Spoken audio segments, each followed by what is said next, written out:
5, 4, 3, 2, 1, Daddy.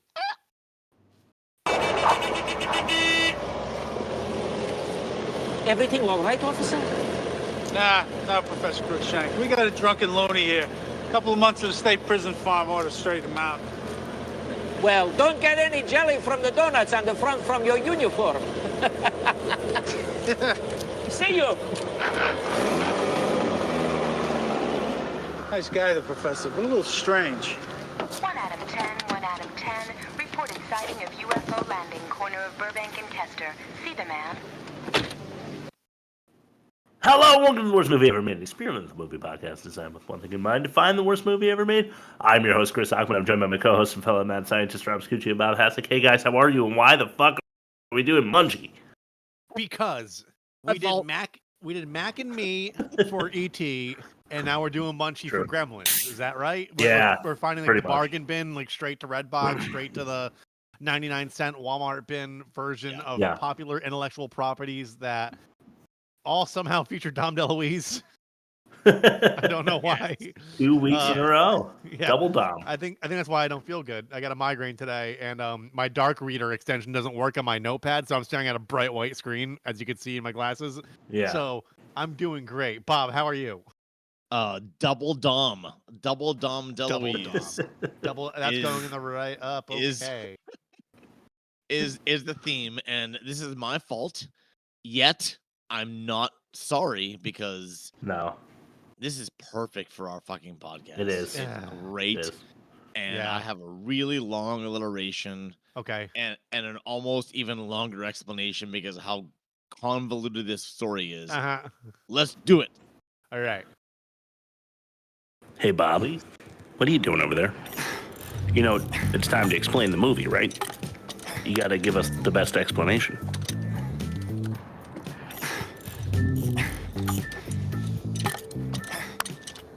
Bob? All right. Is that it? Yeah. Okay. That's the one. All right. You guys know what a grift is, right? Yeah. Yes, of course. Okay. So I'm gonna it's a G alliteration, and it's fucking long. It's really long. Read it slowly. I'll do my best. A garbage, Gremlins and Ghoulies grift. Where Gage gallavants with a geezer, a girl, and a greasy, grotesque gargoyle, getting even with grungy guys, his guardian's gullible gal pal, and a goon who's gatekeeping at a grade school. Gatekeeping almost made it in my pitch. All right, so a garbage, Gremlins and Ghoulies grift where Gage gallivants with a geezer, a girl, and a greasy, grotesque gargoyle, getting even with grungy guys. His guardian's gullible gal pal, and a goon who's gatekeeping at a grade school. Yeah, I'm so happy with it. I'm so fucking happy with it. But to continue, I'm gonna say this is not much more else to say after that, but I'm gonna try. True. Gage is a newer kid at school, and he's harassed by bullies. He's too shy to talk to girls, and really sucks at learning and test taking. His grades are fucked up. Yeah. His only friend is a kooky scientist, very much like Back to the Future vibes, who lives nearby. He lives like next door. And this is ripped straight from the Wikipedia page, right? He wanders into an abandoned mine. Like, what the fuck? And finds a creature called Munchie, who follows him home, starts granting him wishes and exacting revenge on all that have wronged him. But Munchie sucks because even after all that he does, he actually makes Gage even in worse shape. He makes him even in more trouble.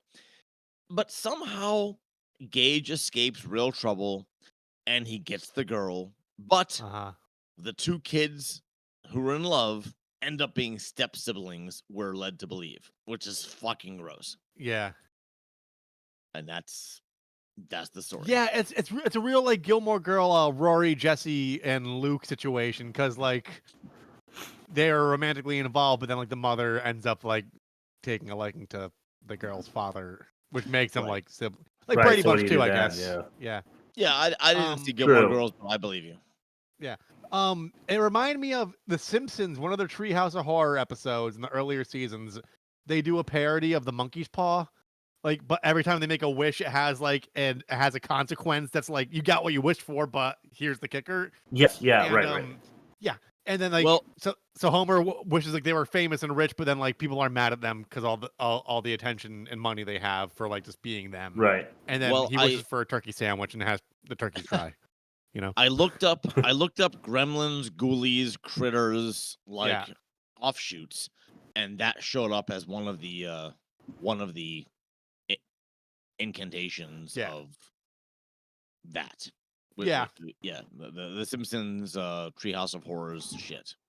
Yeah. Well, I want to look real quick at my catch-all. Now, okay, so while we have this topic open to discussion, I compared it to Bedazzled with Brendan Fraser and Elizabeth Hurley. Have you guys seen that? Okay. I've seen trail. I know what it is, but I haven't subjected myself to it. Did we see that as a? No, we didn't watch that, did we? No, we should. We should though. Should we? It is. It's bad, yeah. But it is one of those. It was the same time like Will Ferrell's Bewitched came out, like when it was like like the magical. Yeah, probably romance. earlier even. Yeah. I'm gonna say what's the story? Never mind. We'll save it. Well, I was gonna just mention it because like Rob's Treehouse of Horrors comparison, it's the same kind of thing. Brendan Fraser's a guy who's down on his luck. He can't like hook up with this girl that he likes, and then the devil offers him like 3 wishes or whatever. But every time he gets granted a wish, it's not exactly what he wanted. So there's like a moral to like fixing all your problems like that by magic. And I thought it was weird. Well, anyway, all right, let's run to the best YouTube comment.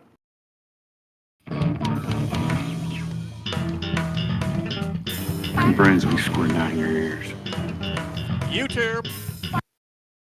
How is that magical comedic little imp related to those other little B-movie monsters of the same name? Dom Del Lois is more the genie from Aladdin than a scary monster. Dom Del Lois. Yeah, that's it. I don't know what they even meant by that, but I mean, it's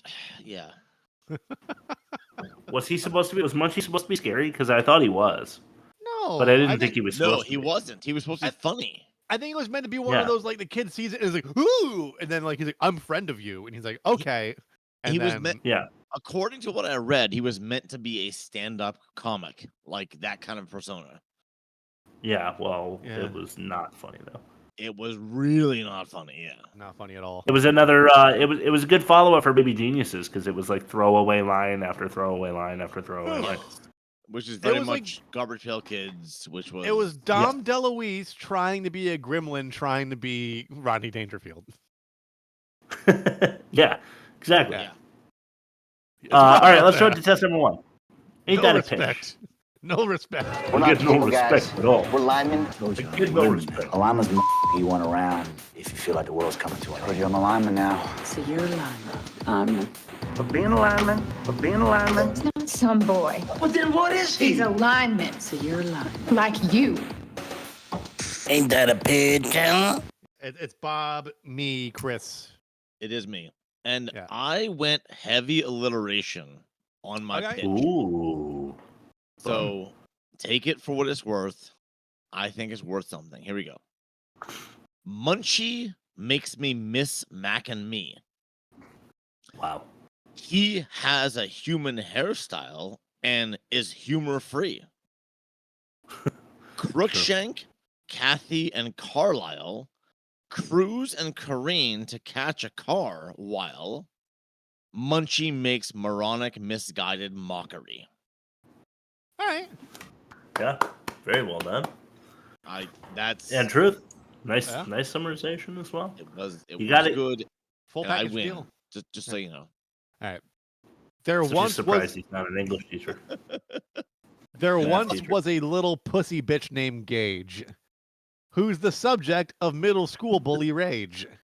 He meets a critter, and the plot goes down the shitter. Typical B-movie bullshit about coming of age. Wow, that's really good. Nice. Okay, that's really good. It feels like they're working towards a moral in this story, but the bad guys just get fucked and all is hunky-dory. Gage gets the love. The mustache gets the rub. Munchie is worse than sex that is non-ejaculatory.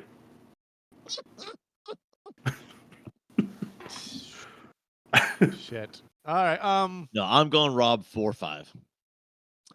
Because I don't vote for myself, even though I win.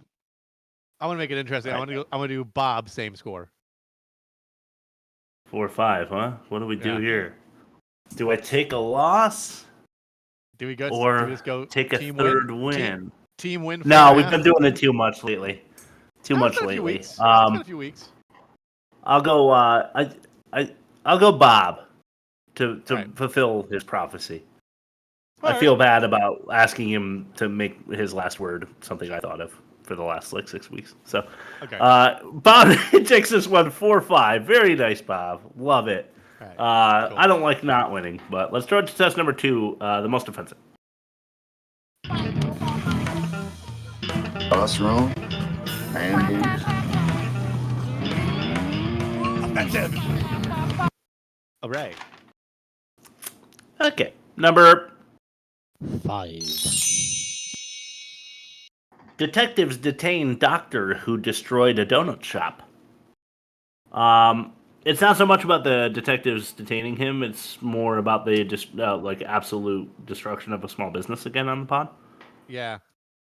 Like that donut shop got annihilated by Mustache Man. Yeah. Yeah. Big time. Yeah. Yeah, because he saw the Jeep flying in the air. So, all right, let's throw it to our second clip of the day. This is number 4. Coming. So, pal, I'm ready. Where's cheerleader practice? What are you doing here? I missed your face, pal. No, what are you doing here at school? I'm here at school because we got a long list of things that's got to be done. And that's my problem. I take it that those are the guys that you're having trouble with? Yeah, Aston and Leon. I don't think I like the way they talk to you. You know what they say? The bigger they are, the harder they fall. No, the bigger they are, the harder you fall. Hey, let's not quibble over details. Besides, I rely totally on cunning, ruthlessness, and sheer animal instinct. What do you mean?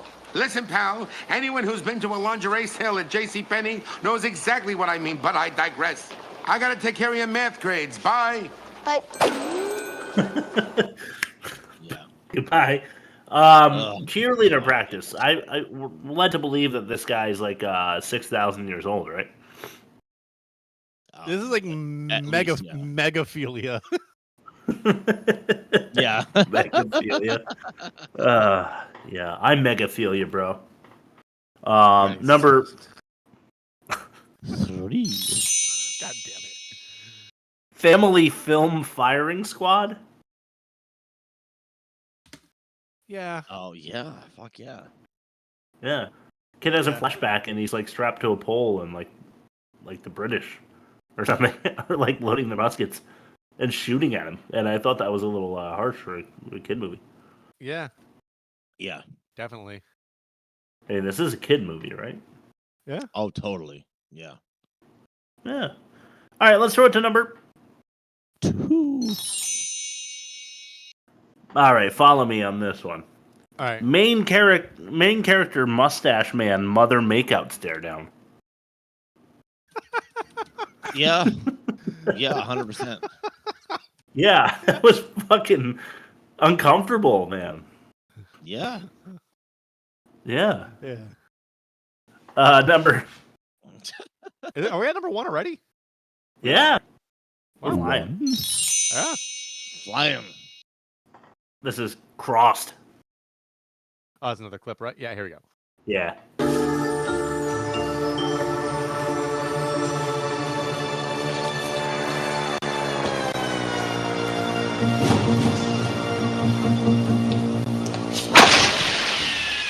What'd you do that for? Because I wanted to. What's it to you, Dobson? That's right. Nothing. I didn't think you did anything without asking your boyfriend first. Shut up! Just shut up! You think I'm Ashton's flunky or something? The idea never crossed my mind. We'll make sure it doesn't. I don't want to hear another word from you, understand, dweeb? Stooge. What was that? Nothing. I didn't say anything. Kiss ass. Why, you little... You hate me! You little twerp, you hate me! I never touched you, I swear. You are gonna be sorry you were ever born. Geronimo. Stupid. I don't know, walking So by the kid and then whipping his ass with a towel. Yeah. Like the two boys alone in a locker room, Yeah. Interesting. Interesting move there, but also having him like use blatant homophobia to make fun of his opponent. Yeah. Yeah, not so great. Yeah. All right, why don't we throw it to your ad read, Rob? Sure.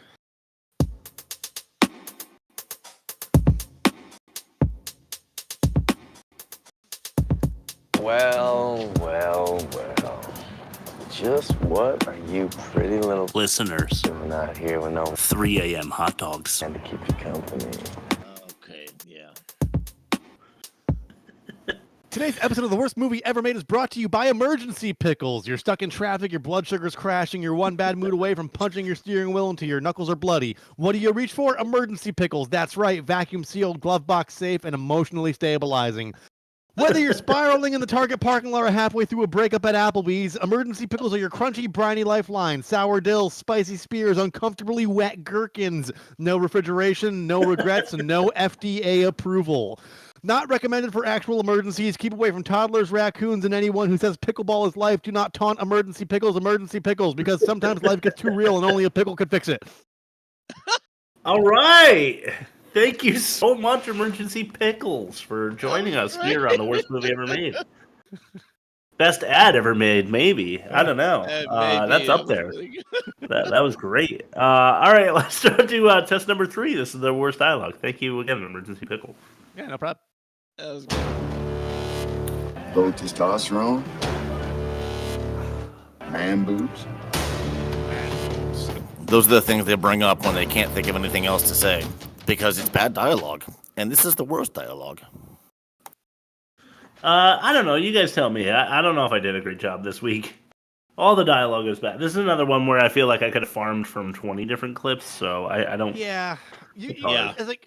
It's a good problem to have, though, Yeah, it is. Like when you have that many... When every single verbal exchange is just complete utter dog shit. It is dog shit. Yeah. All right, let's throw it to number... 5. This is Come On!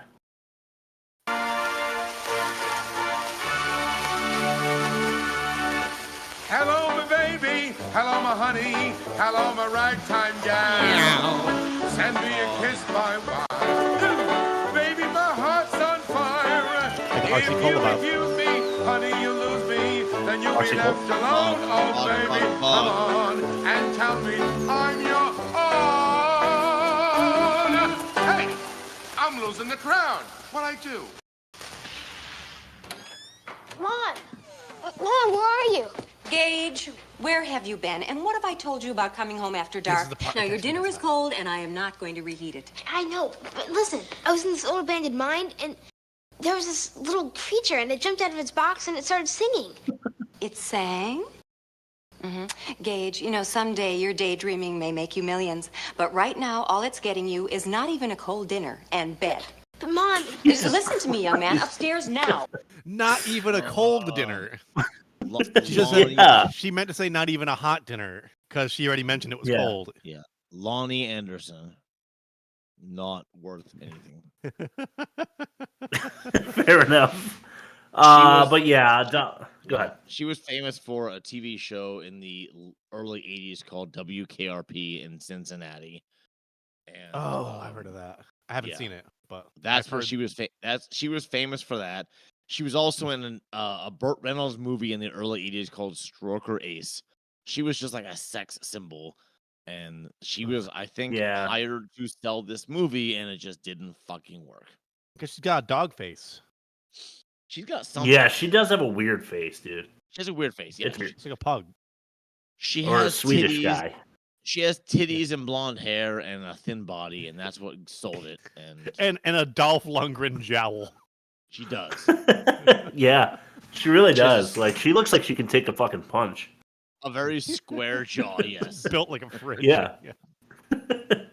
A fridge with tits. All right, let's throw it to number 4. This is a comedian. Who said you could sit here, Dobson? Didn't know you needed a reservation. Comedian, Leon. Yeah, he's funny. Funny looking. No one sits at this table unless I want him to. And I don't want you to. Come on, Ashton, what difference does it make? Dobson's a dweeb. And people are known by the company they keep. Well, in that case, maybe I should leave.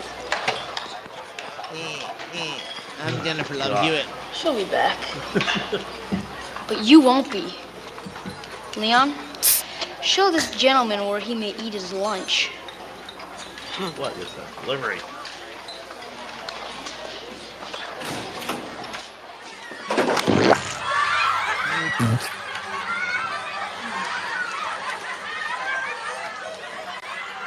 All right. Yeah. Whose tray is this? Yeah, that's exactly what the principal would ask. The principal would ask, whose tray is this? Not that calmly, yes, after getting pelted with hot chili. Not like anything else, like who flicked the tray. Yeah. Right. Who is responsible for this? No. Who was it that couldn't keep a handle on it when the bully threw it? Because you're the one who's in trouble. All right, let's throw it to number 3. This is cookies.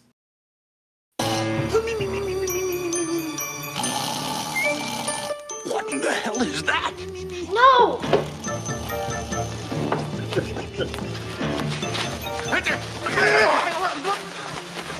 This is not... Leave him alone, he's my friend! Your friend? Be most interested to know where you find your friends. Incredible specimen I've ever seen. I'm going to take it to the laboratory for research. To cut open like all your dogs and cats? No way! Can't we be civilized, Dr. Carlyle? This is an intelligent being. It's not a subject for vivisection. I'd listen to him if I was you, Doc. Be quiet.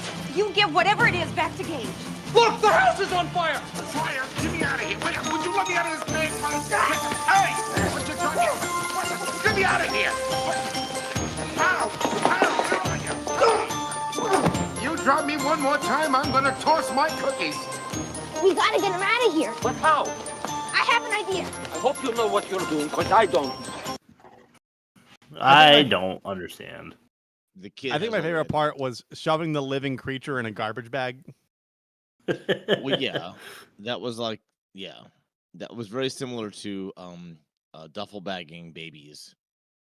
True. What's with Dom DeLuise in putting living things in bags? Like, I know he didn't do it, but he's associated with it now in my mind forever. Yes, he is. He is. Like Travolta and waterlogged dogs, only he is responsible for that. No, but Chris is responsible for the phrase duffel bagging babies, and that's pretty much what this is. Yeah. Number... That's not good for me. Yeah. This is Kathy. The only way to fly. How long can we stay up here? Not too long. It's a strain on my resources. Just enjoy it while we can. Excuse me. How about while we can? Professor, I fly as well as I drive. Help!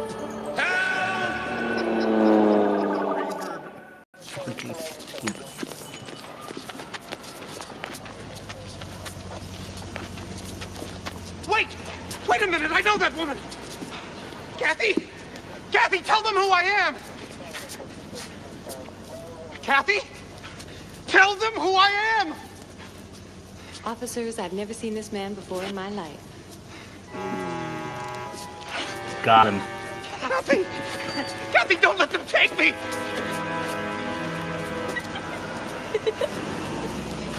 Kathy! Was it something I said? Get in the car, sir. Probably all the stuff about like wanting to beat her child when you're only the boyfriend at this point. I'd say it's a culmination of all those things he said during the first and second act. I also like how they're acting like if Kathy knew who he was, the police were not going to arrest him for driving into a donut shop anyway, though. Yeah, he still did what he did. Right, exactly. Yeah, he did. Yeah. Good point. He drove into the business with his car. Yeah. And then they're like, "You know this man?" Like, yeah, he's my boyfriend. Let him off the hook. No, he's still under arrest. Yeah. Right. No, I didn't get that. All right, number 1, Daddy.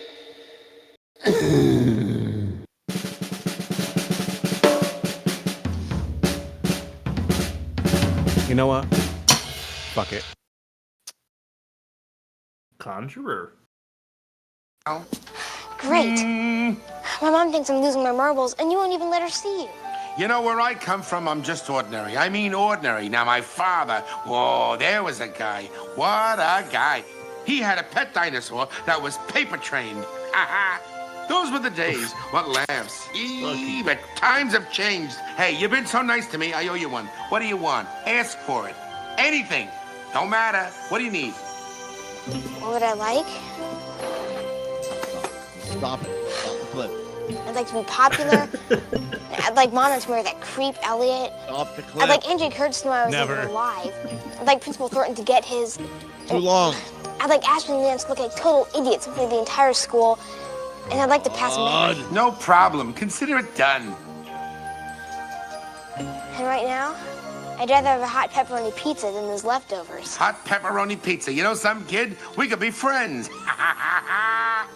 It's no use. Mom will never let me call out. Call out? Kid, don't make me laugh.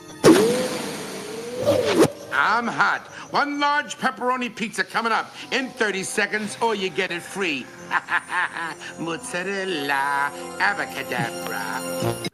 I put greedy Gage getting granted gratuitously without gratitude. Does that work? Okay, yeah. Yeah, I like that. But that pizza looked like fucking shit, dude. It looked like absolute awful. shit. Yeah. The whole time it was flying to the house, it looked like a piece of shit. Yes. It did not look like a fucking pepperoni pizza. I don't know what the fuck it was. It was like a margarita pizza made of plastic. Anchovies. It had anchovies on it. Why did they have to get anchovies? Well, I mean, the kid. And that shouldn't have been the first thing because he didn't. God, you know what? He did a pepperoni. I looked up the anchovy trope, and here's the rub on that. Because I did this like a long time ago. Because I was like, why is it always like a joke with anchovies? It's because they are so shelf stable. It's like a post-war thing where it's like you could just buy like a gross of anchovies and they're vacuum sealed in cans, and they're super duper cheap, but like they taste good because they're really salty apparently, and that's why it's like a trope with pizza. Okay, you should write in the write up. Entropy. Entropy. Oh damn it, that's a good one, Chris. Thank you. All right, let's start entropy. Okay. Yeah, or entropy. Test number 4. This is the worst. No, it's not. It's the worst production. It is. Oh, it's him. Oh. God, it's him. It's production. All right. So, my tagline is low budget things. Okay. Okay. So, believe it or not, and you're gonna believe it, Munchie had an 18-day shooting schedule. That was the entire. I believe it. Yeah. The entire schedule. 18 days. So for a full-length movie with this many extras and minor characters, that's a really short shoot. Yeah. Yeah. And they likely did very few retakes, with the exception of Jennifer Love Hewitt. The acting is very uneven and painful to watch. Yeah. Yes. I'm not assuming that a larger budget would equal something better or something great. No. But it would have to be better than this piece of shit. Like, it just... Yeah, like, even if they were able to buy... Yeah. If they're able to buy more days of shooting, they'd have better... Yeah. Maybe they'd have better acting, better takes, better scenes. But if you think back to this... If you think back to watching this movie, and the scenes that you watched, like the principal and the bimbo, and the scuzzy boyfriend, and all that shit... Yeah. You have to realize... they didn't do more than one take per shot, or should I say more than 2 takes per shot? Because they're like, you know what, that's good enough. Let's continue. That's good enough. Yeah. Let's continue. That seems to be what their MO was, and it was obvious based on the end product. So I'm gonna say low budget things. That's what I'm saying. You can tell with that kid Ashton, who's supposed to be like the smart kid, who's the bad kid. And he has the like goon at his side to get rid of the main character, Gage. Right. Like, you can tell by his delivery that it's like the first take, because he doesn't know what he's saying. He doesn't understand what he's saying. His inflection's all off everywhere. It's awful. But also the animatronic, Munchie, is just like a couple years later. You could have one of those at home. It's called a Furby, and it moves like the middle of his mouth moved up and down. Everything else was still. Mm-hmm. His eyes were still. His nose was still. Everything was still, except for that tiny centerpiece of his mouth. That was bullshit. And then they have his fingers. But, like, you could always tell that he's, like, wired into wherever he is. Yeah. Oh, totally, yeah. You know, that just takes you out of it. All right, let's throw it to test number 5. This is the worst acting. Well. Just what are you pretty little things doing out here with no man to keep you company? Oof, that's some really bad acting. It fits right in with the worst acting. Number 1. Combustion.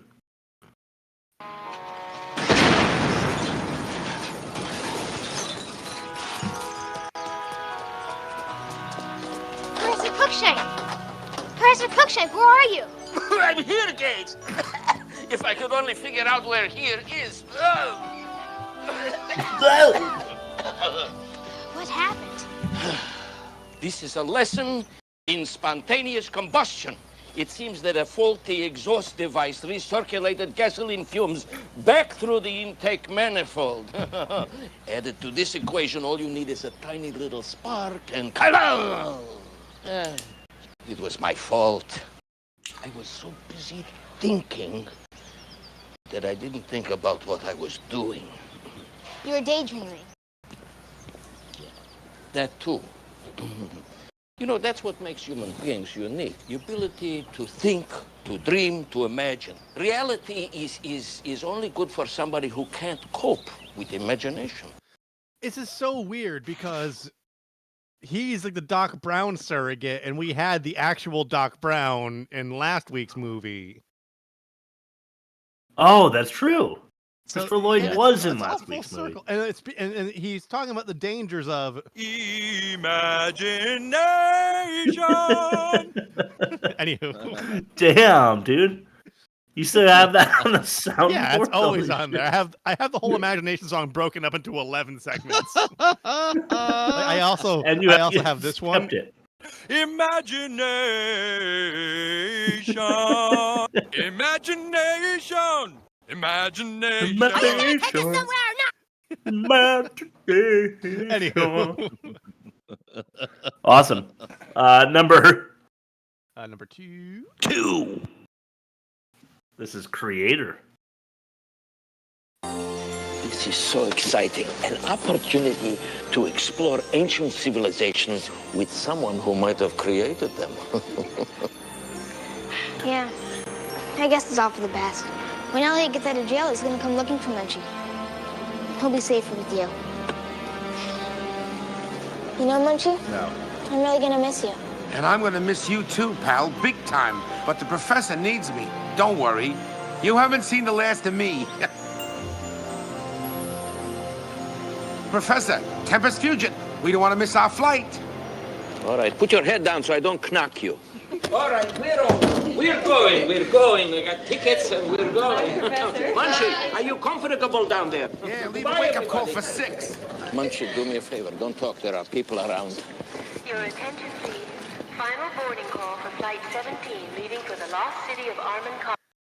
What There's airline so many reasons. goes to the lost city? I was like, no, it's a lost city. You're going to fly to like wherever, then you're going to get on a shuttle, then you're going to drive there, then you're going to call a taxi cab, then you're going to hire like someone on a rickshaw, then you're going to go like float down a river. Like there's no direct flight to a lost city of whatever, you know? Yeah, otherwise it has been found. Yeah, exactly. Yeah. Fucking stupid. Also, what airline boards the plane with no members of the crew on it? Yeah, that was awfully convenient now, wasn't it? Yeah, no crew, just gear. Munchie magic, I think. I Number 3. Yeah, number 3. Commandeered. Yeah. We've got to get on board. I'm sorry, sir. The aircraft has already begun its taxi down the runway. That's impossible. I'm the captain. This is my crew. We were held up in a stalled elevator. I don't understand. If you're the crew, then who's at the controls of that plane?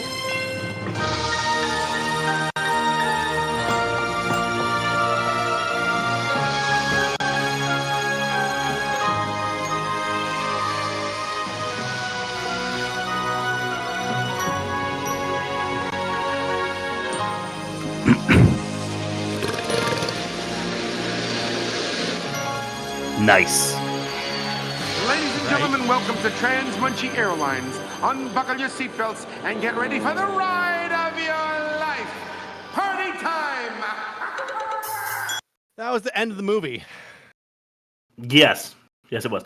I'm sorry. It was all like towards the end of the movie, and that's really lame. But all of the dialogue was also bad acting, so you got plenty of it.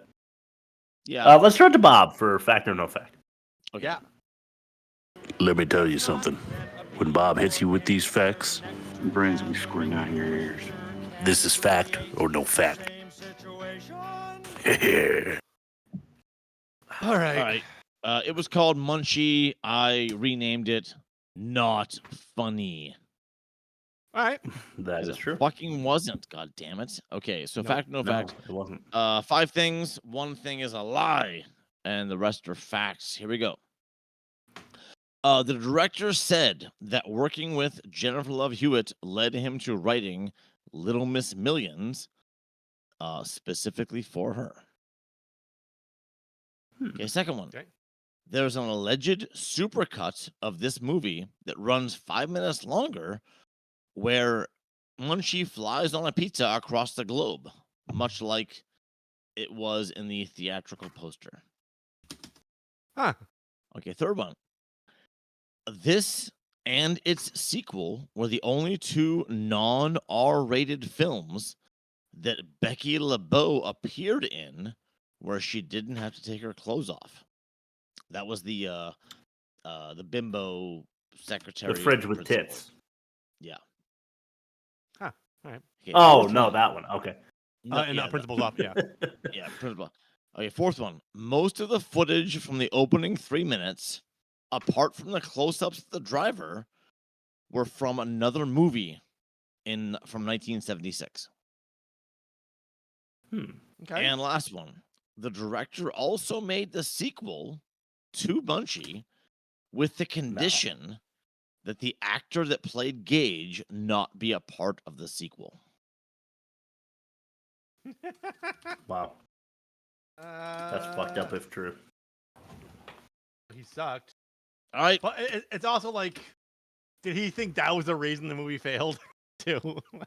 Yeah, right. There were so many other factors at play. Right, exactly. This kid's mouth is too weird.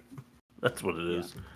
So without knowing anything or doing any research, I can believe the Jennifer Love Hewitt thing because like she was adequate. She did like what she was supposed to for this. I mean, child actors of today are cut from a different cloth than child actors of yesteryear because I think their parents are just a lot more aggressive in like making sure they're actually good actors, so like they don't look back. Yeah, like you look at the Stranger Things kids, and like they were really good in the first season when they were like 10 and 11. Like that means like they've probably been like forced through the ringer since they were like 3 or 4 years old. It's like second nature. Yeah. Whereas kid actors like in the 80s and 90s is like I feel like they were just like yanked out of second grade and like shoved into a movie set, and that's what you got. But she was good for what 95, 92 this came out. 92. I could see a director recognizing that and like making a movie specifically for them. That's all to say that. I believe the pizza flying with Munchie. Okay. They already had the pizza flying technology. They thought it was. They did. Yeah, they did. Yeah. Mm-hmm. All right. Yeah. I believe the secretary, because she seemed like a centerfold girl. La Bimbo. Yeah. Most of the footage from another movie, 1976, and then director made the sequel. I think number 5's a lie because I don't think, unless he was like really difficult on set or his parents or handlers were really difficult on set, there'd be no reason to be like, this movie sucks because of that kid. He can't be in the sequel because I just don't believe it. But I do believe that they probably sourced footage from another movie that was like maybe not as well known just to like pad the runtime, because this is one of those like 80-minute movie, right? It wasn't super long. Yeah, it wasn't long at all. And it says like 90 minutes on like Wikipedia, but like the last 7 minutes are credits, and it was only like 84. That's with the 5-minute pizza scene. Oh, maybe they reference the super. Yeah. I'm gonna say number 5's the lie, though. I'm gonna say number 5's the lie. Right. I don't think Gage ruined the movie. I think Gage did what Gage was supposed to do. I think the movie just sucked. So unless there's some serious projection going on, or like his like management were like just ruthless during the 18-day shoot, Well, I had no choice in the matter this week. I decided before we even went to Fact or No Fact that I was going to, in honor of the big man on campus here for 2 movies in a row, I'm going to double dom on this one. I'm going to go number 5 as well. You're going to double dom? I'm going to double down on. Double Dom DeLuise? Oh, just I'm doubling down. Hey guys, listeners, people that come to www.theworstmovieevermade.com, this is our 200th episode. This is how we are spending our time. 200 weeks into this project. Just wanted to throw that out there. Double dom on your support and click subscribe on YouTube or I am less than 200 episodes in, but I feel like it's over 200 episodes. Yeah, because I'm dealing with these 2 clowns. Yeah, that's true. For 100 and something fucking episodes. It's been years. Yeah, probably 160 or something. All right. Yeah. All right, you both fucking won. God damn it, you both fucking won. Double down, you both fucking won. What does Bob have against this kid? Yes, oh, okay. He sucks. So here we go. First of all, So the director said that working with Hewitt made him write a movie for her called Little Miss Millions. That's fair. And it came out like a couple years later, and it had one of the lead actors from this movie in it. Anyway, there's also an alleged supercut of this movie that runs 5 minutes longer, that he flies on a pizza across the globe. I would like to see that. Much like the poster, but here's the funny part. It was edited out to achieve a PG rating. I don't get it. I fucking don't get it. Interesting. I could see him riffing on like random like epithets that were like okay at the time. Maybe like he flies through certain continents and then says certain words yes. that are forbidden. Maybe he flew through. Maybe he flew through a very Jeez, I'm trying to choose my words politely here. Skidding through the Gaza Strip. Flew through pizza some kind of fuck. Fucking don't. No, Chris, don't. Okay. Fucking don't. Okay. All right. All right. All right. Maybe there were boobs. Let's just put it that way. Speaking of boobs, Speaking of boobs, this and its sequel were the only two non-R-rated movies that Becky LeBeau did not have to take her clothes off. If you want to see, if you want to see the principal's love interest topless, search Becky LeBeau, and you will find it. It's gonna be pretty fucking easy. Okay. All right. Fourth one. Most of the footage from the opening 3 minutes, was from a movie called Jackson County Jail from 1976. Except for the close-ups of the drivers, the entire opening sequence of the car chase was from that movie, which is fucking crazy. I just can't imagine they bothered with that. Anyway, and the director also made the sequel, but he did not make it with a condition. Actually, the guy that played Gage actually showed up as a cameo at the beginning. He was like, he showed up. Oh, hey, how about that? Yeah, he was in it. Really gave his career a shot in the arm. I made that up. Yeah. And look at him now. And you fucking guys win. Fucking A, you guys win. Double domed. Yeah. We double domed. Double domed on the 200th episode. It's perfect. Fuck everything. It's too good. Dom's away like pizza on the Gaza Strip. You know. Let's throw it to the catch-all.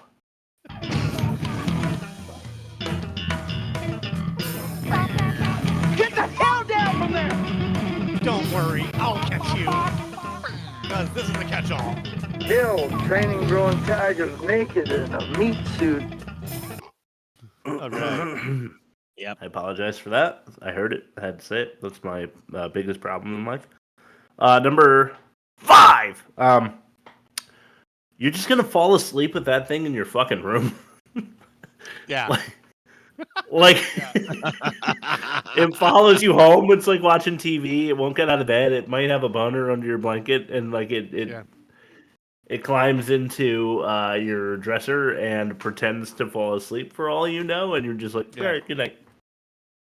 No chance.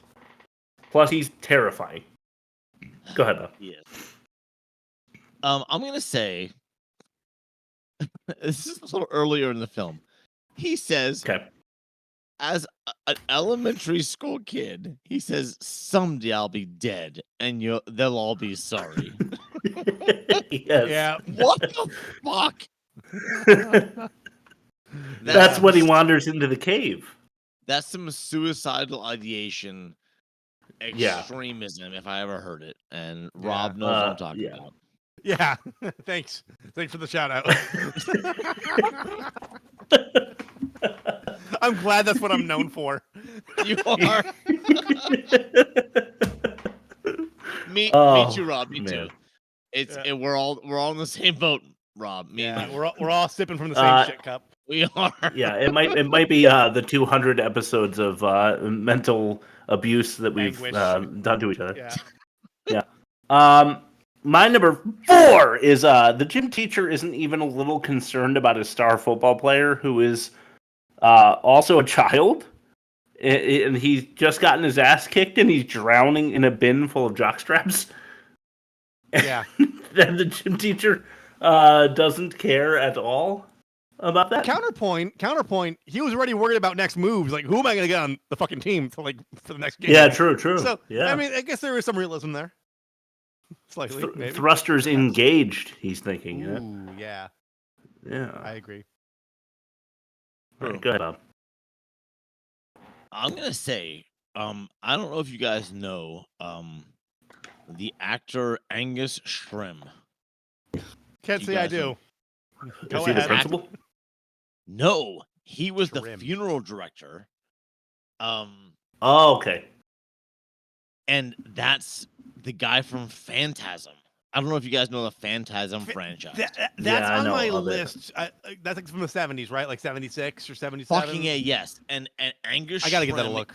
Is what they call, I forget the guys, they call him I forget his character name, but he's like the guy at the mortuary who like picks up an entire casket and like places it in a truck. Like he's like a ghoulish figure, but he's the guy from Phantasm. He's scary, and they got him in this movie post Phantasm. And I want to say that's fucking impressive because that guy's a scary fucking dude. All right. Nice. Yeah. Well, with a name like Scrim, you know? I just realized that I have like a broom. You can see my microwave. Angus Shrimp. Yeah. You can see my fake kitchen set back there. See? I got a little kitchen back there. A little kitchenette. Oh, yeah. Yeah. Can you actually bake in it? No, Chris. It's a stationary piece of wood. Okay. Well, some of these...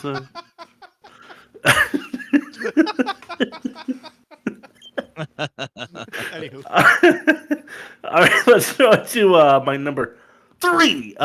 What happened to his imagination? What do you mean? How do you mean? Yeah, what do you mean? In the first half of the movie, he's doing like very the daydreams, Christmas like the story. funny daydreams. Daydreams, yeah. Yeah, it was inconsistent. Yeah. Like it was that. Yeah. I think they wanted to tie Munchie into it and have his like imagination come true or something because Munchie does magic, but then realized they didn't have the budget for it. I'm only saying that because the Albert Einstein neighbor like really makes a point to talk about how imagination is just a thing that like like it's a plot device, and then it just completely goes away because they felt like they couldn't afford to finish it or something, flesh it out, you know. Yeah, everything I read said they just fucked that up in general. So you're right. That was a mistake. Yeah, I got a lot more. I'm gonna say I'm gonna try to add as many as I can here.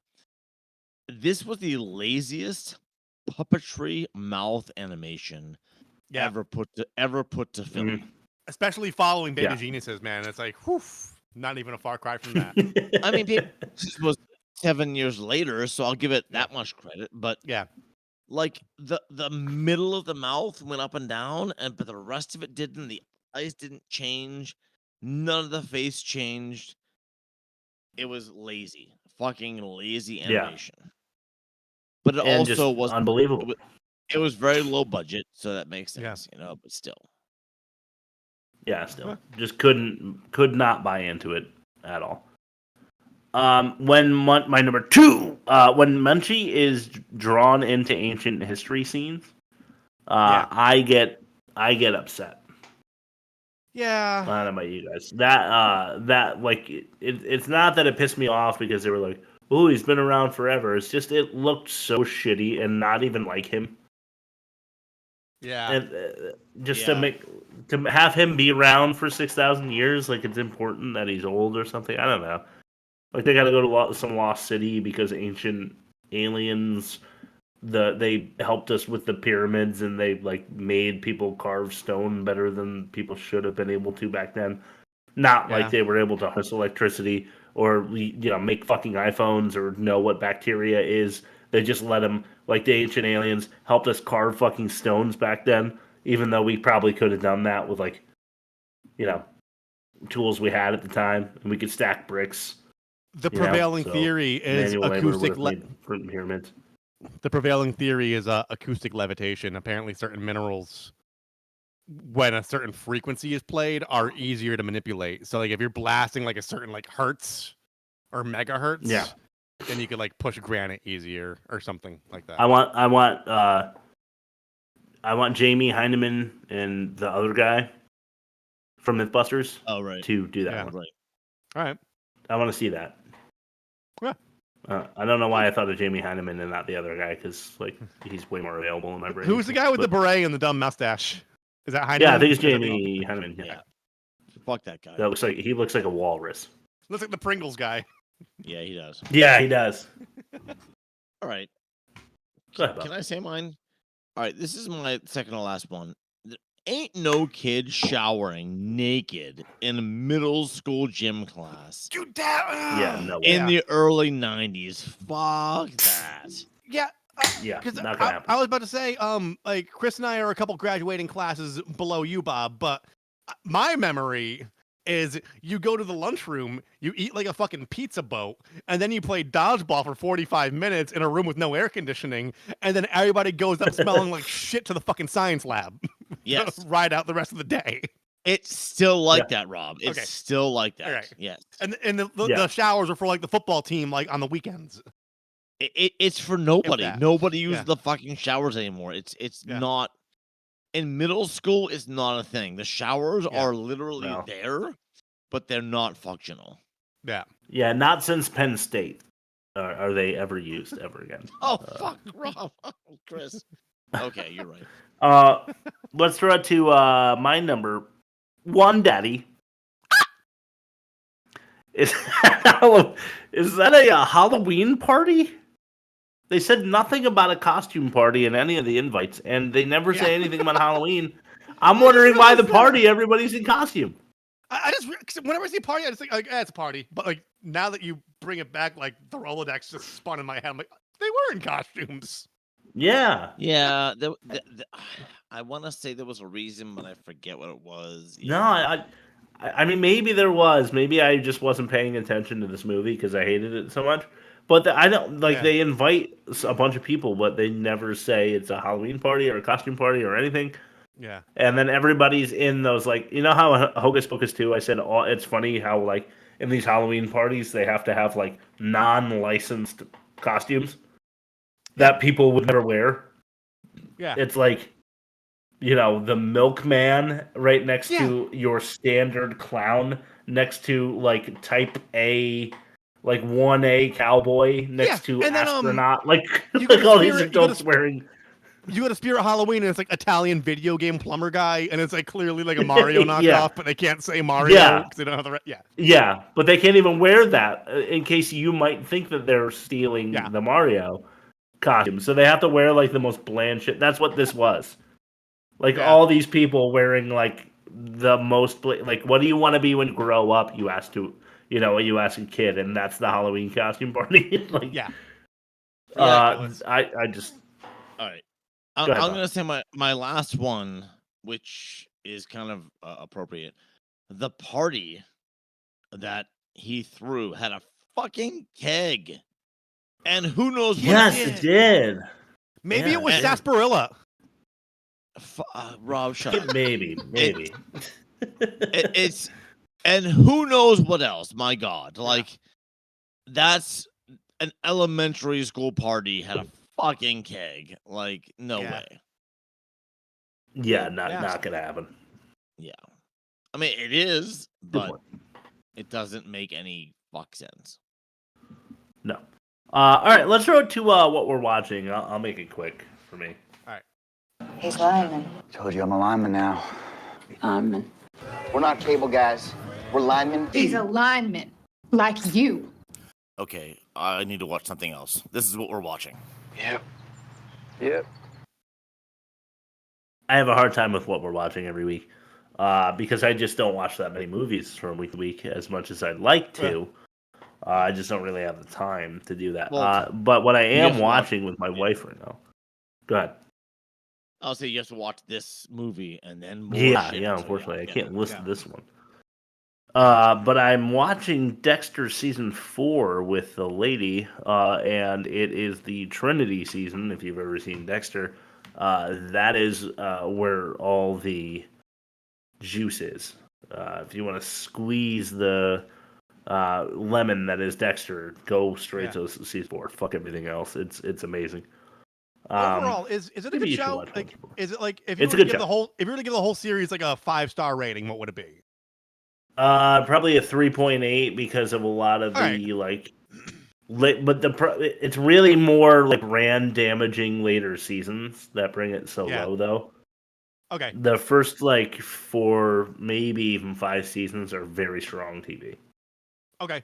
It is really well written. There's a little bit of bad acting. That it's really mainly one character, but it's a main character who's really bad. But the dialogue, it's written very well, and subtle, dry comments that clue you into what the main character is thinking.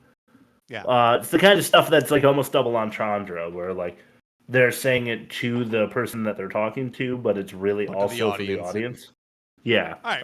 And they're really good at it. Also, I watched Weird Science, the 80s movie. Oh, yeah. I'm with overdue for a rewatch. Steven Seagal's wife. Yeah. From Becca. Yeah. Kelly LeBrock. Yeah. Don't know if I find her attractive. I don't really know. But that movie is super super funny. To me, even now. Yeah, I just enjoy it. It's enjoyable. Yeah. Yeah, I don't know what it is. There's some Breakfast Club quality to it that makes it watchable, even though it really shouldn't be. Those two guys are likable in that movie. I mean, you can't deny it. They're just fun to watch. Yeah, completely agreed. So it's a movie I watch from time to time, and I watched it. Go ahead, Bob. All right. I watched two movies. One was called Panic. It was from the year 2000. It's William H. Macy, who played a hitman, whose father and employer was Donald Sutherland, and John Ritter plays his therapist, who he is assigned to kill in most recent Hitman roster, or whatever you call it. And he falls in love with Nev Campbell, who is another patient of the therapist's office. It's a dark comedy / drama about a hitman falling in love with a very too young girl. Sounds like Gross Point Blank almost. Yeah, but sounds like Leon the Professional. He's hired. So yeah, it's pretty good. I wouldn't put it any high on a watch list. William H. Macy plays it really bland and flat. And I watched this mainly because John Ritter was in it, and I love John Ritter. I think he's amazing. And he was good in this, but I wouldn't put this on a high. I wouldn't put this high on a watch list, but it's okay. All right. Second thing I watched. So I grew up in the 70s and 80s. And in the 80s, there was a whole bunch of movies that were a series called Death Wish. Death Wish. Death Wish 2. Death Wish. It's like Charles Bronson. Yeah, Charles Bronson, yeah. And I never saw any of them. So I saw that Death Wish 1 was available on a free streaming platform. So I'm like, I'm going to watch it. It was Death Wish 1974. It was the beginning of a series of movies with Charles Bronson. Eventually spawned remakes. Eventually spawned a remake with Bruce Willis in 2018. Yep. Directed by Eli Roth, who made the Hostel series. Yeah, and I'm sure that was gruesome and disgusting. But this was the original. It was a vigilante story of Charles Bronson taking the law into his own hands after, no shit, Jeff Goldblum beat up and raped and killed his wife and daughter. Huh. He killed his wife, raped his daughter, along with two other thugs. It was difficult watch, for that part. Yeah. But overall, interesting. And the whole revenge arc was good for Death Wish. And the fact that Jeff Goldblum was one of the villains was interesting. Yeah, I'm more interested because of that. If you watch the first one that I watched, 74, it's interesting. It's not fantastic. It's not suspenseful. It's a little bit shocking. But if you're not into the lore, it's probably not worth your time. So I'm glad I saw it because I grew up with all these series. I wanted to know what the lore was about, and I finally figured it out, and I saw it.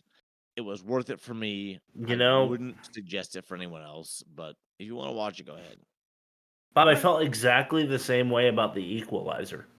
where like I just felt like I had to watch it because it was like Denzel being like an assassin finally, you know? Yeah, okay. And then I was also like, you know, I'm not going to suggest this to anybody really, because like, yeah, it's pretty much by like the numbers, run of the mill. Yeah, yeah. It's by the numbers with a good lead. Yeah. Yeah, yeah. Denzel is amazing. He is. Don't get me wrong. Yeah. Like, he's got misses. Yeah. You know, he's got anybody does though. Too. Yeah. You know? Yeah. But go ahead, Rob. All right. I watched this movie on Tubi. It came out in like 2018 or 2016. It's Johnny Galecki from Big Bang Theory. He played Leonard, and Oliver Pratt. No. Who cares? And Oliver Pratt. Oliver Platt's great. Yeah. So basically, this guy, he goes to like a retreat to do a cleanse diet, like to find purpose in his life. And like he goes with a bunch of other people, and they have to like, you know, drink the mason jars full of all this nasty shit. And it makes them purge out these little creatures that like all their mannerisms resemble the mannerisms of the person that purged them. And there's twists and turns and like you know, personification of these little beasts. It's like a tight 80-minute. It's a tight 80-minute movie. Oliver is he's like the guy behind the whole study and the research. Yeah. Surprisingly good. Like it's got like a high 80s on Rotten Tomatoes, but like the audience score was like a 30 something. But I'd put it closer to the critical review. It was worth watching. It's not like the creature design's cool and like the acting is good, but like it's not super memorable. But it was a good watch. I watched this documentary on YouTube by Adam Curtis called Hypernormalization. And it's basically, I guess that term in and of itself means like, the world you're expecting to live in versus the world that like is actually happening. And then like how the media plays into it by like turning certain foreign dictators into like enemies. It's like 1984. Like, you know, we've always been at war with blank. Then like 5 years later, no, we've always been at war with blank. Yeah. And it's using real life shit. And it was really cool showing how like the rise of social media and certain politicians like had their play on the world stage. But once you get towards the third act, it's like a 3-hour documentary. But once you get towards the third act, it's like, all right, now you're just pulling things out of your ass. Yeah, exactly. And it's like, I don't know if you've ever seen the Zeitgeist films that were really popular in like 2008. There's like 3 of them. The first one was like 2008 and they released through like 2012, 13. But same thing is like, it starts with a really great premise, like rooted in fact and research, and like, but like by the time you get to the third act, it was like George W. Bush did this. It was like you had credibility, like when you were breaking down all like the astrological allegories for like all the religious texts and how they came to be. But then like next thing you know, you're just complaining about the Federal Reserve for 45 minutes. So it's like it was a cool watch. It was a cool watch until it wasn't. One thing I'm going to watch this week, it's on Tubi. It's a movie called Blue Ruin, and it's like a revenge flick, like the John Wicks or the Nobodies or like The Accountant. But it's something we've always talked about on the show, where the hero is trying to avenge the death of his parents, but he's a regular guy. So like he gets into a car apparently, and like he doesn't know how to hotwire it, and then like he's following the lead, like knowing for certain these are the guys that killed his family, but then turns out they aren't. But it's not a comedy. It's like it plays it straight. So I'm gonna check it out this week because that's interesting. So basically, it's just like let me know how that is. Like, I'm curious. The whole thing, like, you know, you jump on the motorcycle and you're immediately in 5th gear. That's not gonna happen in this movie. It's just like people aren't built like that. So it's basically real people like in these extraordinary plots. So I haven't seen it action yet, movie, no action movie tropes. Exactly. Yeah. So I'm looking forward to that. That's all I got. Let me know how that is. For now, let's throw it to back credit names. Yeah. Yeah. Sorry.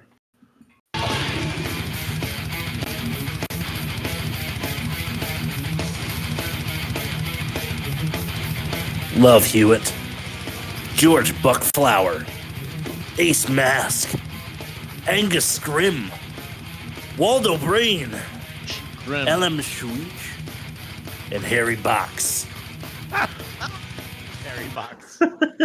Harry Box. The one where I had to cut out there was L.M. Schweich. Yeah. Yeah. Just my wife and I really enjoyed L.M. Schweich.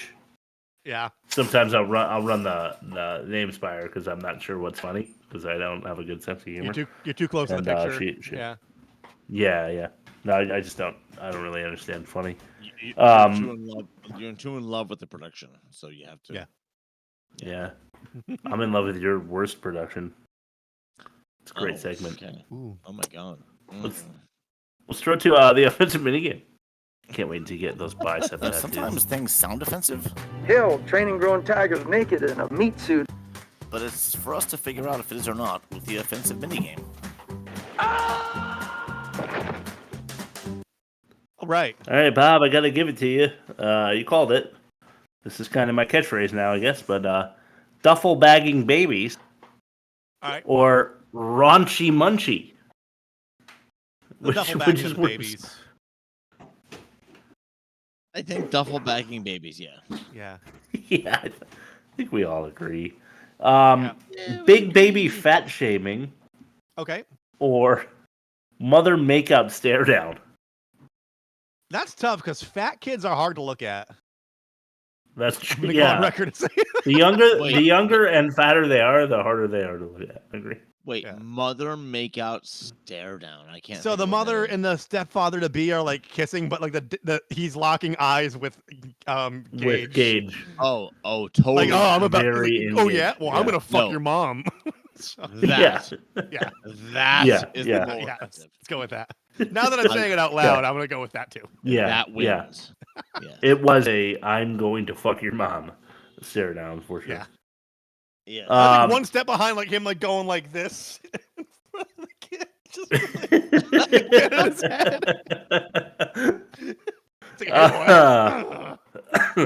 Yeah. Oh fuck, Rob. Okay. Let's see. Elementary homophobia or babies making babies. I'm gonna say the babies making babies, but here's why. I'm not saying homophobia is right, but I'm saying for the time this movie was made, it was accurate to how kids talked in locker rooms. Okay. To a degree. So, which one is this movie? Elementary homophobia. Munchie's the homophobia, yeah. Is that from the previous movie, or is that? That's from this movie when they're like babies making babies is from the last one when they're in the stroller talking about like having taking me out to dinner before you have sex with me. Other 2-year-olds. I agree. I agree with Rob. It's the other babies making babies is worse because the homophobia is like it's not okay or appropriate, but like that's how middle schoolers talked in locker rooms in the 90s. Right, and I agree. Yeah, that was not cool. May not have been cool, but it was part of the lexicon, so like I kind of see why they did it. Yeah. Well, I'm glad because now I know where we're at. Let's throw it now to the movie comparison. Baby Geniuses and Munchie. Okay. This is ridiculous. I'm sorry, guys. I think it's time to compare the movies and get the hell out of here. We've been through enough. Your hook's cut out because your knees are too close to the pole. Y'all learned that on the first day. Fuck you. Chris won last week on Baby Genius's pitch, 4-2-5. However, he was dethroned by Bob's 4-5, thanks to Chris and his being an asshole and voting for someone that isn't Chris. We wrote Stroller Seduction for the offensive minigame, like encapsulation of Baby Geniuses. It won. So Stroller Seduction, pretty strong. Let's go with dialogue. For Baby Geniuses, we had 0 out of 1,000. I think that was like out of 1,000 babies that were 8 geniuses. The dialogue has 0 out of 1,000. Munchie, is it worse than Baby Geniuses? Yes. I'm gonna say yes because the titular character was supposed to be like this quip machine, but not one of those jokes landed. Right. No, not a single one. None of them did. Yeah. That was true of Baby Geniuses as well, but I actually think that there were some sensible sentences spewed in our Baby Geniuses episode. Yeah. And in Munchie, it was just pure bullshit all the time. In comparison to this, it was nothing. Yeah. Michigan J. Frog, which wasn't funny when in the 50s. So yeah, yeah. 80s baby fever is over. Bob to your credit with Baby Genius's production. And low budget things for Munchie. What's worse? That's tough because you guys are gonna hate me for this, but if the beats and premise were put into the right hand for Munchie, you could have had an effective like B movie for kids. Sure. No, it was a B movie for kids and it wasn't effective. So I'm gonna go against you and say no, it was the other one. This was not. All right, I'm gonna go with you actually and say the low budget things. That's what I'm saying. Is like, I'm saying it's worse because of the low budget thing. So like, it's but worse. like, it could have been. It's more of an indictment coming from me because it could have been something better, but it wasn't. Yeah, I'm gonna say. I mean, I think really the difference between this movie and last week's shows you what money does, because they didn't really have much of a better plot. Much better acting, but they had a lot more money. And Baby Geniuses is a better movie as a result. Acting, Dollar Store Matthew Broderick, we wrote. I don't know why, for Baby Geniuses. I know why, but anyway, Munchie is it worse than Baby Geniuses in the acting department? I think so. I think so. Yeah, I think so, yeah. I don't even think we need an explanation. We just check the box off. Yeah. Demerits, we had noddlers, like not toddlers for Baby Geniuses. We don't have one yet for Munchie. What's the demerit? Lazy animatronics? Yeah, just like... non-moving mouth. Non-moving mouth. Non-moving mouth. Yeah. What's worse, non-moving mouth or nobblers? Non-moving mouth. Non-moving mouth, because as much as I hate it, like, Baby Geniuses, like, did kind of make use of the technology in a good way, even though it was kind of weird and uncanny valley. Exactly. But like it's like you gotta give them some leniency because they did trailblaze. Like they're the first movie to feature length, like live action movie to do that. So I suppose they were. But like, there's been so many puppet movies before Munchie that like they could have taken a page from their playbook and done a better job. Yeah, they could have. Yeah.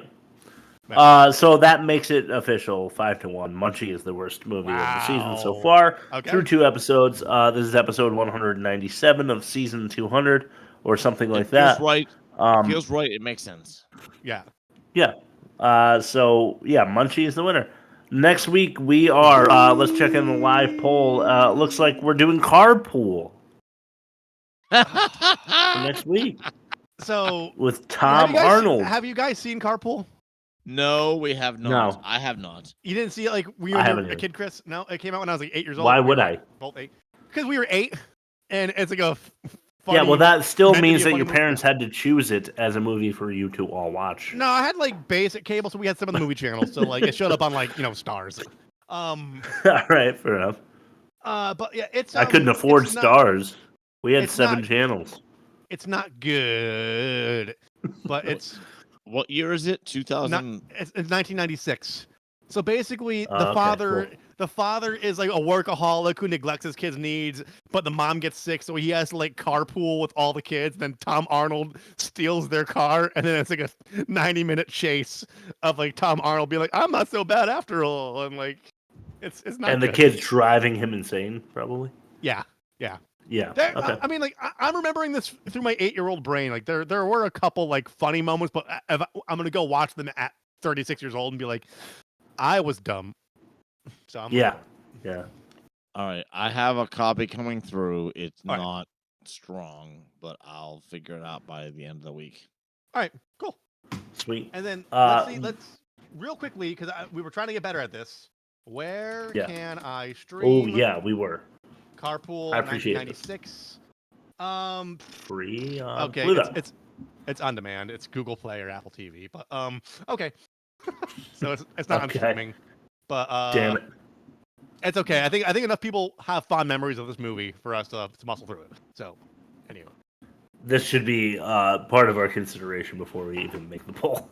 That people can actually watch the movie we're watching. 200th episode. I think it's on Apple TV Plus, but you gotta have like a membership. Yeah, but okay. Yeah, we're still workshopping. We're trying to get better every week. We're still workshopping. All right, plug in last words and get the fuck out of here. Yeah, Rob, why don't you plug us, and then you can throw it to Bob for his last word. You can find us at www.theworstmovieevermade.com. This is our 200th episode, guys. So I'm gonna do something a little different here. Just go to the website. You can find us everywhere. But here's some things from our back catalog. If you're new to the show, we have Baby Geniuses. We have Willy Millie. We've done Steven Seagal, Lawman. That was a Relax Fit episode. We've done Megalopolis, Memento, Fateful Findings, John Travolta and Jamie Lee Curtis is Perfect, Jack and Jill with Adam Sandler, Malibu Express, Dr. Giggles, The Dark Backward, Cutthroat Island, The Number 23, Con Air. Was that good movie week for Con Air? Or was it a bad movie? I don't remember. I thought it was good. No, it was a bad movie. I think it was okay. Halloween for Good Movie Week. An Elephant's Journey. Remember that one, guys? That was episode 1. Yeah, I do. It goes on like this. So just go to www.theworstmovieevermade.com. By the time you hear this episode, this is our 200th episode of the podcast. Our back catalog goes deep. Why did we do an Elephant's Journey? Kickboxing. Because Elizabeth Hurley is in it? Electra, I guess. That was my fault. Milo recommended it because it was good on Milo though, because that was like it's not a well-known title, but it checked every box for what we do on the show. So just go to www.theworstmovieevermade.com. Poke around, check our archives out. If there's a movie that you think is good that we're railing on, see if you agree with us, or we can change your mind. And if there's a good movie that you don't like, let us know. You can email us. All right, Bob, last word. I'm gonna say Phantasm Guy. Phantasm Guy. Phantasm Guy. All right, guys. Because Carpool. You should check him out. I'm gonna check him out. Angus. Carpool. Angus next Shrim. Week. Angus Shrim. He's actually in the Munchie sequel as well as a different character. Wow, man of many talents. Yeah. Yeah. Munchie sequel. I'm not gonna recommend it, even though it's probably bad. Yeah. God damn it! Maybe in 20 years, or 10 years, or 2 years, I will recommend it. Or in But 200 right now, episodes. Yeah. All right. I'm taking a break. Episode 400, Munchie 2. Yeah. All right. Exactly. All right. Thanks, Shay. Carpool next week. Let's hit him with the theme song and get the fuck out of here. Fuck yeah, Carpool. Thanks for listening. Thanks, Shmaine. Bye, Joey School. Oh, hey, by the way, we might have had a suggestion by a listener. Okay, what is it? Gunslingers 2025. Oh. Just came out. Did we get an email for that? No, I got a personal message from someone. Oh, is it Nicolas Cage? Uh-huh. Yeah, I'm down. Yeah. My version of Carpool's coming in 3 hours. Okay. Which probably is not going to happen, but we'll see. All right. I'm going to see what this Gunslinger is all about. It's a Western adventure with Nicolas Cage wearing a little pork pie hat. But we're doing Carpool, right? Yeah, we're doing Carpool next week. Just like we're just mentioning the consideration we got. Let's see if I get it coming in before I wake up tomorrow. All right, guys. We shall see you next week. Bye, Jelly Scoop. See you next week. Bye, Jelly Scoop.